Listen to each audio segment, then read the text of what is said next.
Hello everyone, tonight on Business Live, the SIM card registration chaos, telecom giant MTN to deploy officers to various institutions and market centers to decongest crowds. Is that enough? We will discuss. Also coming up, deferred once again, government's directive on reversal of benchmark value discounts on some imported items suspended till the 17th of January this year. Plus, how are players in the informal sector drawing their financial plans for 2022? We have a report ahead.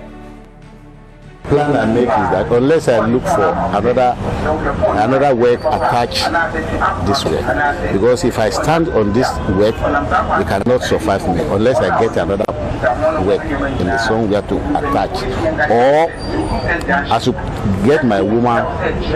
Maybe if I can get money and get soft.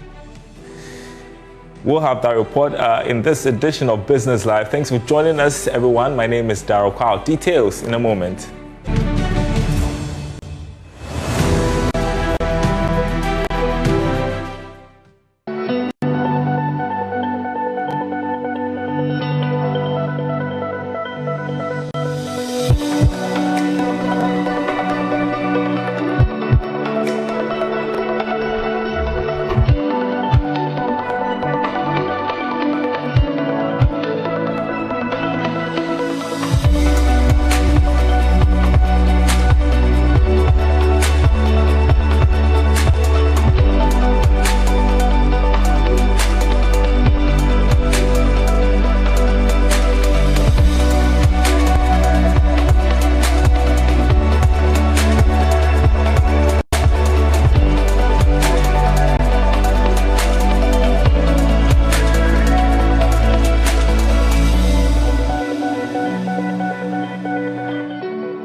First up tonight, telecom giant MTN says it is taking measures including the deployment of mobile registration officers to institutions, markets, amongst others, to decongest its registration centers across the country.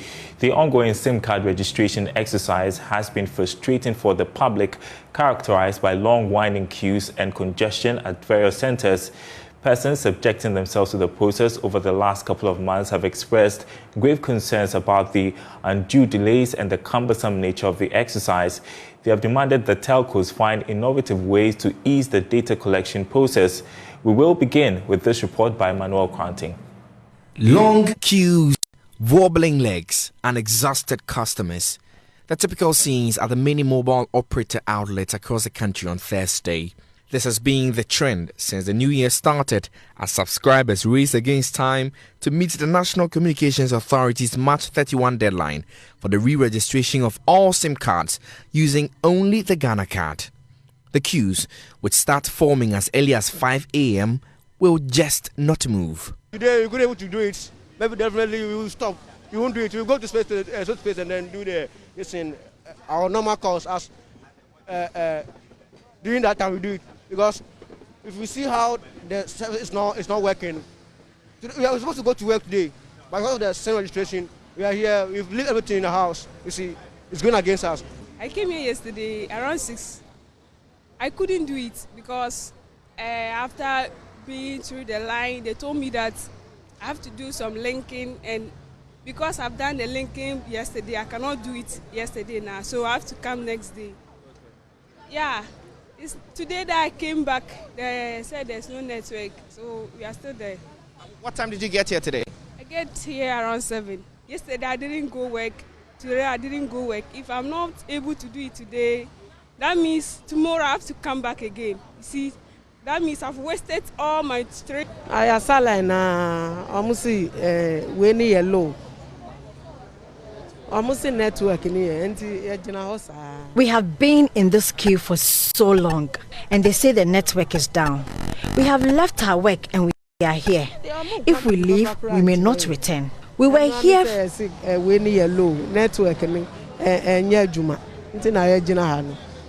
what Jawa Juma and say Neno Udi register Usimno. Sir Usa Kobio my be chance. At the Ring Road office of MTN, the wait had almost become a punishment. The legs of 66-year-old Auntie Emilia could not hold any longer. She finally sat on the bare floor after waiting several hours without progress.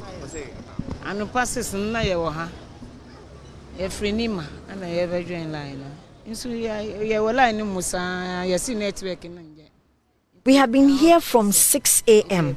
We have been in this queue since then, and they keep telling us the same thing. They say we can leave if we can't wait. The only problem is that no one can do it in our stead, so we have to come ourselves. This is so frustrating.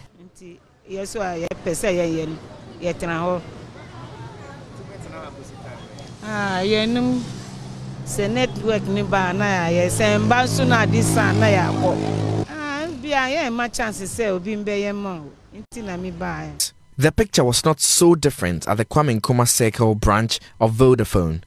The queues were similarly long, with some of the customers threatening to abandon the process altogether. The line, even the queue is not going. And so for me, I want to go home. I want to come later on, maybe next month. Because for me, I've already done the process on my phone. It's left with the caption of the fingers, and look at the queue.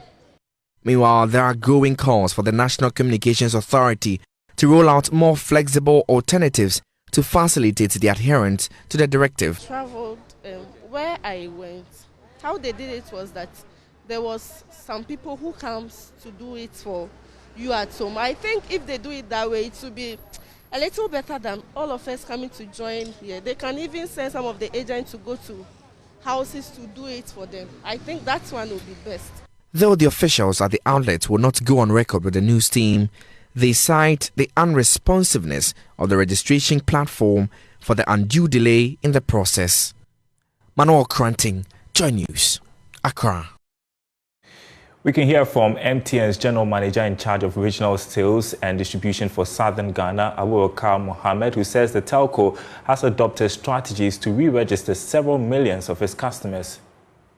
But to decongest, we will have almost 200 community activations happening across the country.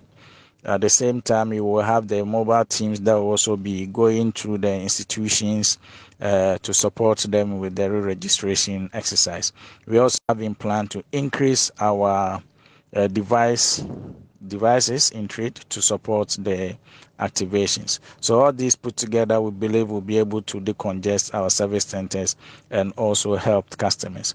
We're key to also support with the decongestion is for the customers to initiate and do the first leg, which is the *404#, where they will do the self-service to link their Ghana card details to their registration details to generate the unique code. Most often they go to the service centers without that. So the agent would now then start the first process, which will require some time before then start the biocapture, which also takes some time. So we will encourage our customers to first of all do the first leg, which is the self-service by linking their Ghana card to their numbers. Then later they can go ahead and go to any of our touch points to complete the process by doing their biocapture. We hope this will help us going forward to decongest. Customers don't need to go to our service centers. We have the LRS as our client. They are almost 268 across, and we are continuing to deploy more where they can. Anywhere they see the SIM registration banner hang, they can walk in there and have their bio details captured. All right, let's bring in Apia Kusiadumako, who is a competition economist and country coordinator of CAST International. Happy New Year to you. Great to have you on our program this holiday. Your thoughts on the chaos we have seen at the various registration centers?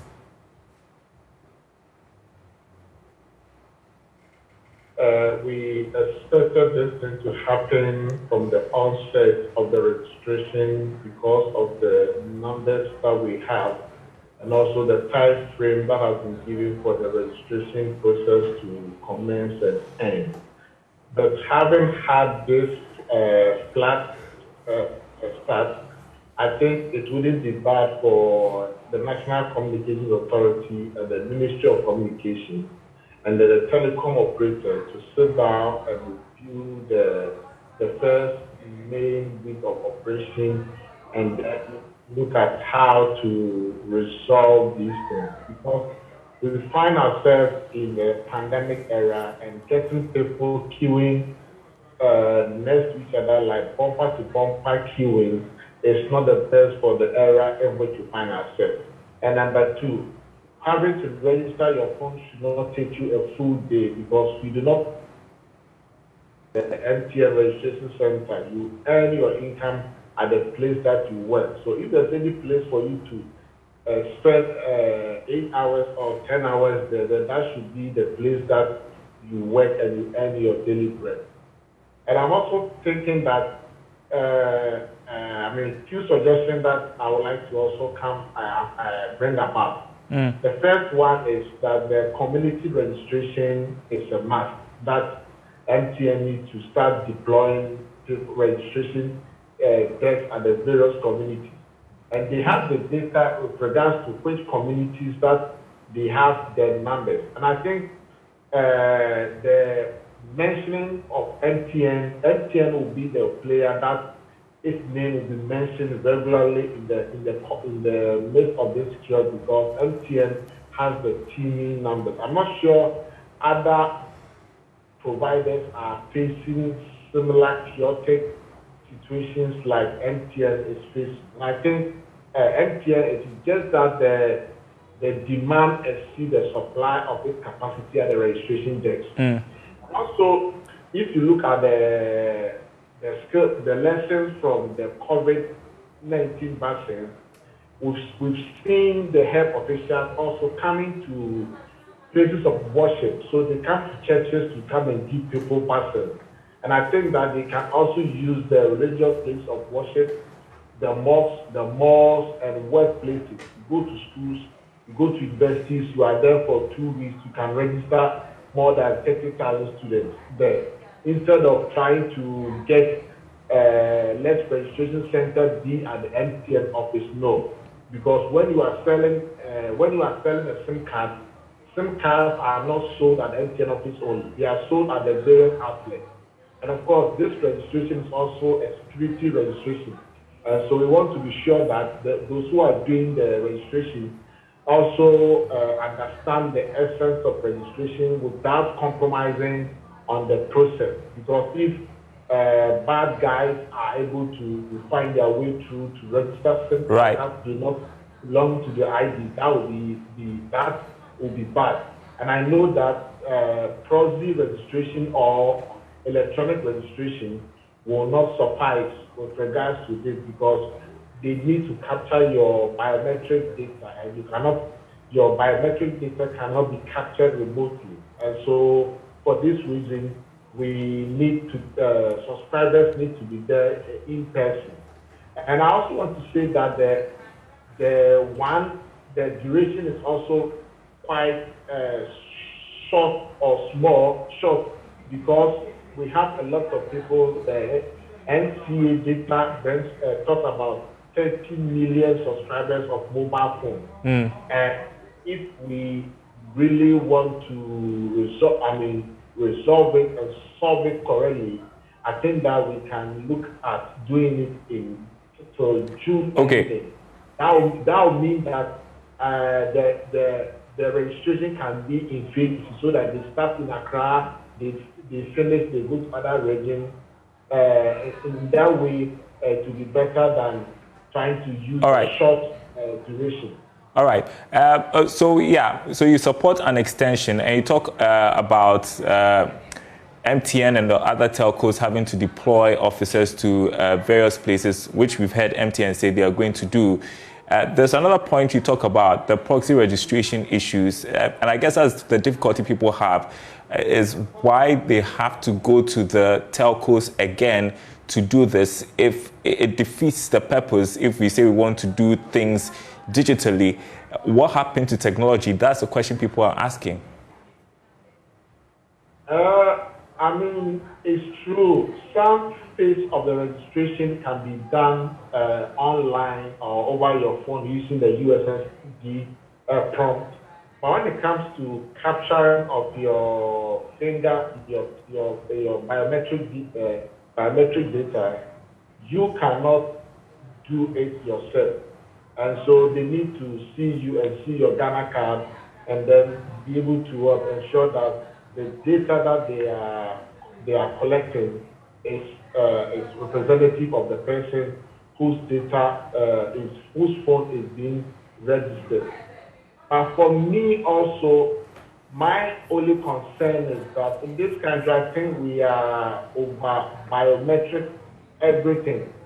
It appears that our biometric data is everywhere, which if we don't take care and there's a data breach, that could also lead to a lot of things. I don't see why in registering your phone, your biometric data also needs to be already. You are using Ghana card, and your Ghana card is biometric data. So I don't know why still the NCA and the Ministry of Communication are still insisting that we need your biometric record for the phone. I think it's too much. SNET is taking biometric, DVL is taking, Electoral Commission, so many places. I think it's too much, and it's also a cost to our data storage and our data architecture. All right. I would like to ask your thoughts on another developing story to do with the reversal of the benchmark value discounts on some imported items. The latest is that it has been deferred till the 17th of January. GUTA, as well as the Association of Importers and Exporters, are asking for a total suspension so there can be deliberations. I'll pick your thoughts on the way forward, but I want you to first of all listen to the president of GUTA, Dr. Joseph Obeng, when I asked his thoughts on the postponement. Of the implementation, and the earlier we do it, the better.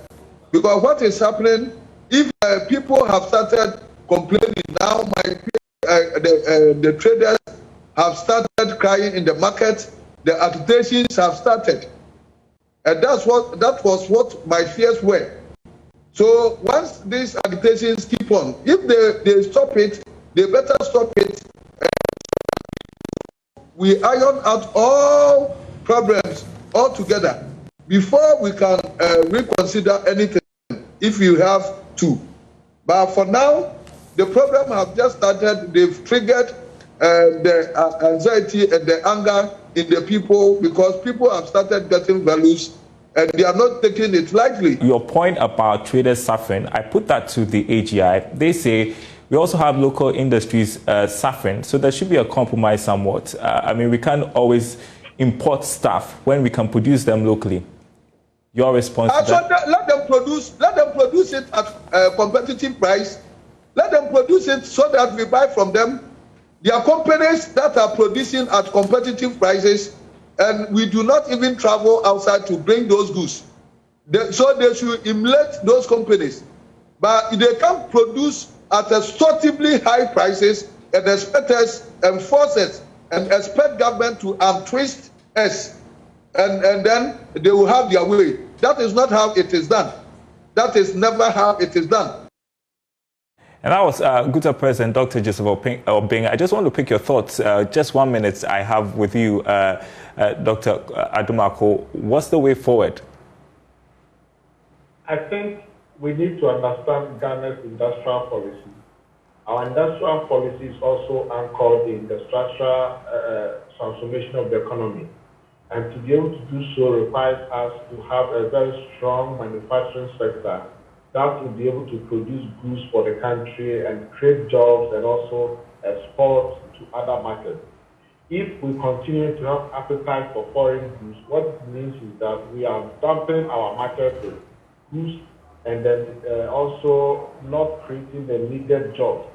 It may be very expensive for the benchmark values to be restored to the level that it was before it was brought down in the short run, but the long term, I think that the economy is going to benefit from a very strong manufacturing sector.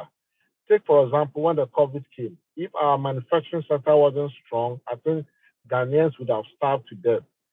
Almost the PPE that we're using were all produced in Ghana because we had a manufacturing sector.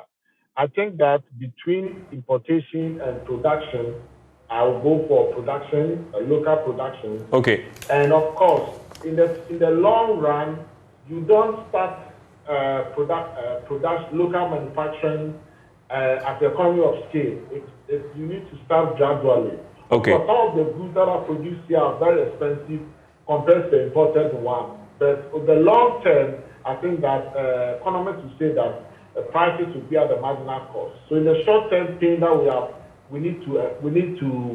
to actually appreciate the short term thing and to enjoy the long term gain as a country. All right, Apel Kusiadumako, thank you so much for your time this holiday. We appreciate it. That was coordinator of CAST International, sharing his thoughts on various issues tonight.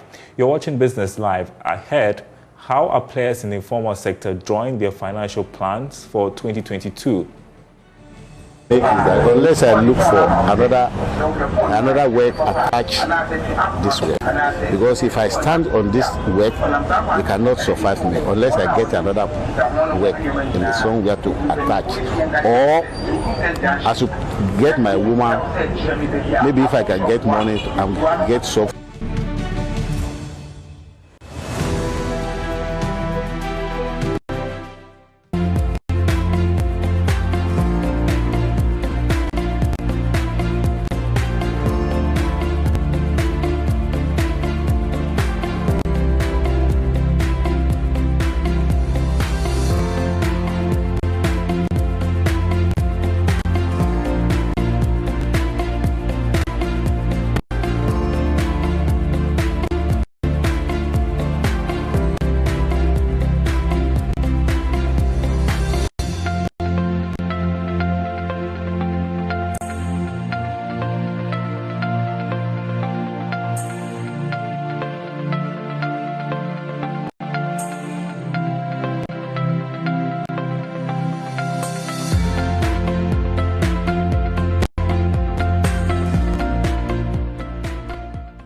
Welcome back to Business Live. The year 2021 was regarded by many financial analysts as tough, recovering from the impact of COVID-19. Many were laid off from work, impacting the socio-economic expectations in the process. Now, beginning a new year, many organizations have had to plan. Financial planning for corporate institutions is often easier, but have you thought about how the informal sector does it? With a week into January, Love Business examines the financial preparedness of some informal sector players. Mona Lisa Frimpong has more in this report. Have you thought about how January is considered to be the longest month in a year, and that it has 8 weeks instead of 4 weeks in a year? Well, how is your current financial situation now? Have you set any goals, and what methods are you employing to achieve these goals? With the consistent increase in fuel prices, 52-year-old John Adair, a taxi driver, makes little income. His transport and meals for the day are all included in the 50 Ghana cedis he makes daily. He plans of having a side hustle to support himself. Okay, another plan I make is that unless I look for another work attached this work, because if I stand on this work, it cannot survive me unless I get another work in the somewhere to attach, or I should get my woman. Maybe if I can get money and get soap for him, or if I can get a store to go up and down. From that woman, if the woman gets me too, I get, and then we journey together. From the end of the day, we can get something. But without that, if you stand on this work only, you cannot survive. Safeguarding income lately has become a little hard. Price hikes of goods and services are partly to blame. Ama Santoa, a pure water seller, says this has affected her capacity to save. Yes, sir, no business, yes, I feel from India. You see, any atonement and quiet, sir. Obo cry with you kind of boy. I said, you want you.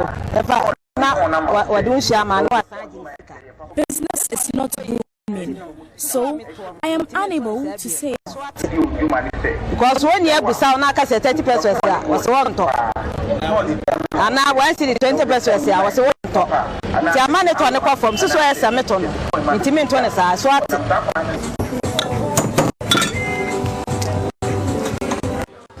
businessmen are strategizing to prevent losses and cut down cost of doing business. In a bid to survive this year, shoemaker Shadrach Yalkusi is reducing the quality of materials used in making shoes. He believes this will double his profit. 2022, my plan is because say adwuma no skasem enye 20 pairs now be ya eso be kwa be so tiso want so a uska de be ba no unya hwe nye de film so adwuma na be so. Prices of raw materials are high, so I use leather of less quality. The best me use materials any papa. Me super papa de yamawa. The about 20 me so me kwa me kwa chen me so am apampam.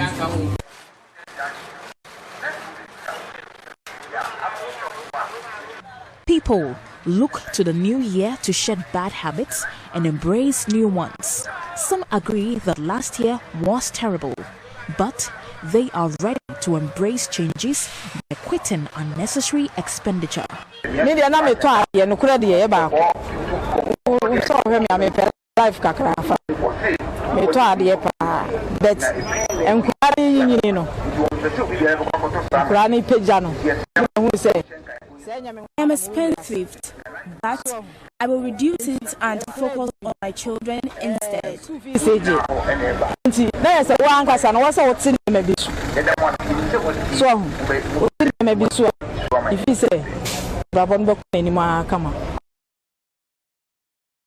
All right, and that's Business Live tonight. Thanks for watching, everyone. More news on our website, myjoyonline.com.